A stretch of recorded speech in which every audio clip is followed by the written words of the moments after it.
আরজি করে কর্মরত তরুণী চিকিৎসকের ধর্ষণ ও খুনের ঘটনায় উত্তাল হয়ে গিয়েছিল গোটা রাজ্য। এই ঘটনার প্রতিবাদে পথে নেমেছিলেন জুনিয়র ডাক্তার, সাধারণ মানুষসহ রাজ্যের একাধিক বিশিষ্টজনেরাও। উত্তাল হয়ে গিয়েছিল গোটা রাজ্য। এই ঘটনার প্রতিবাদে পথ অবরোধ, আন্দোলন, বিক্ষোভ, রাত দখল এবং জুনিয়র ডাক্তারদের অনশন অবধি চলেছিল। এমনকি গত বছরের আগস্ট মাসে নবান্ন অভিযানের ডাক অবধি দেওয়া হয়েছিল ছাত্র সমাজের পক্ষ থেকে, যাকে ঘিরে একেবারে উত্তাল হয়ে গিয়েছিল রাজ্য রাজনীতি। সেই স্মৃতি পুরোপুরি মোছার আগেই ফের এবার নবান্ন অভিযানের ডাক। ইতিমধ্যেই সেই জল গড়িয়েছিল কলকাতা হাইকোর্ট অবধি। কলকাতা হাইকোর্টের প্রধান বিচারপতি টি.এস. শিবজ্ঞানমের এজলাসে উঠেছিল এই মামলাটি। আর এবার সেই মামলাতেই বড় নির্দেশ দিয়ে দিল কলকাতা হাইকোর্ট। আর প্রধান বিচারপতির সেই চরম নির্দেশ শুনেই চক্ষু চরক গাছ নবান্নের। এবার প্রশ্ন উঠছে, কি সেই চরম নির্দেশ? একদম সম্পূর্ণ বিষয়টি ডিটেলসে আলোচনা করব।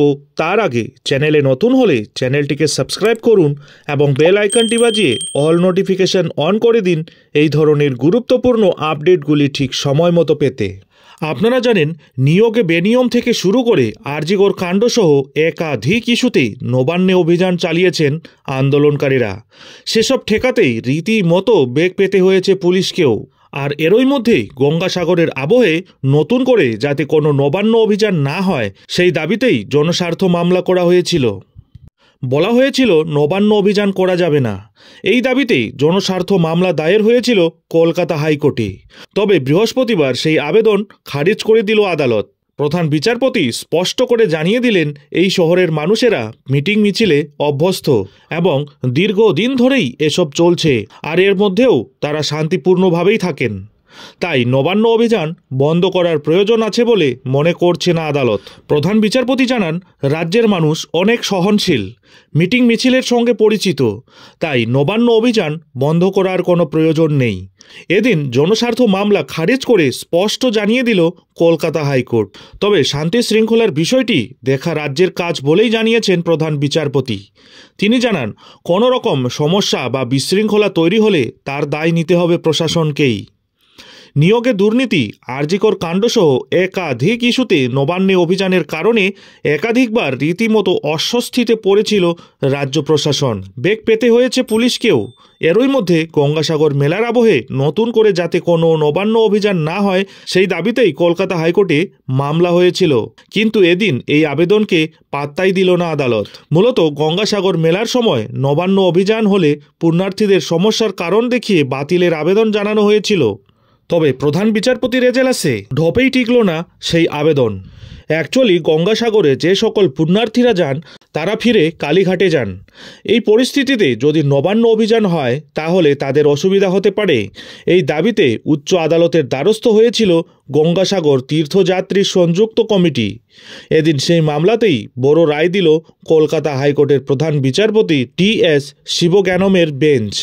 নবান্ন অভিযান বন্ধ করার দাবিতেই কলকাতা হাইকোর্টে জনস্বার্থ মামলা করা হয়েছিল। এদিন কলকাতা হাইকোর্টের প্রধান বিচারপতির বেঞ্চে নবান্ন অভিযান সংক্রান্ত এই মামলার শুনানি ছিল। সেখানেই তার চরম নির্দেশ, শান্তি শৃঙ্খলা দেখা রাজ্যের কাজ, পুণ্যার্থীদের যাতে সমস্যা না হয় সেটার ব্যবস্থা তারাই করবে। অতীতে আরজিকর কাণ্ডসহ নানান ইস্যুতে নবান্ন অভিযান হয়েছে। আগস্ট মাসের নবান্ন অভিযানের স্মৃতি এখনও টাটকা অনেকের মনে। এই অভিযান ঠেকাতে রীতিমতো হিমশিম খেতে হয়েছিল পুলিশকেও। এবার গঙ্গাসাগরের আবহে যাতে ফের নতুন করে নবান্ন অভিযান না হয় সেই দাবিতেই কলকাতা হাইকোর্টে জনস্বার্থ মামলা হয়েছিল। তবে এদিন এই মামলা খারিজ করে দিয়েছে কলকাতা হাইকোর্ট। নবান্ন অভিযান বন্ধ করার কোনো প্রয়োজন আছে বলে মনে করছে না আদালত, স্পষ্ট জানিয়েছে প্রধান বিচারপতি টি.এস. শিবজ্ঞানমের বেঞ্চ। এছাড়াও সম্প্রতি নতুন করে রাত দখলের আর্জি জানিয়ে কলকাতা হাইকোর্টে একটি মামলা করা হয়েছিল। সেখানেও নবান্ন অভিযান করতে চেয়েছিলেন আন্দোলনকারীরা। সেই মামলাতেও রাজ্য এই জনস্বার্থ মামলার কথা উল্লেখ করে রাত দখলের অনুমতি দেওয়া হলেও নবান্ন অভিযানের অনুমতি কিন্তু দেয়নি আদালত। তবে প্রধান বিচারপতির মতে নবান্ন অভিযান বন্ধ করার কোনো প্রয়োজনই নেই। এখন দেখার বিষয় হলো আগামী এই নবান্ন অভিযানে আদৌ কি শান্তি শৃঙ্খলা বজায় রাখতে পারবে রাজ্য সরকার, নাকি এই অভিযানকে ঠেকাতে ফের পূর্বের ন্যায় হিমশিম খেতে হবে রাজ্য প্রশাসনকে। নজর থাকবে সেদিকে। যাই হোক, এখন এখানেই শেষ করছি। এই ধরনের পরবর্তী গুরুত্বপূর্ণ আপডেটগুলি ঠিক সময় মতো পেতে অবশ্যই চ্যানেলে চোখ রাখুন।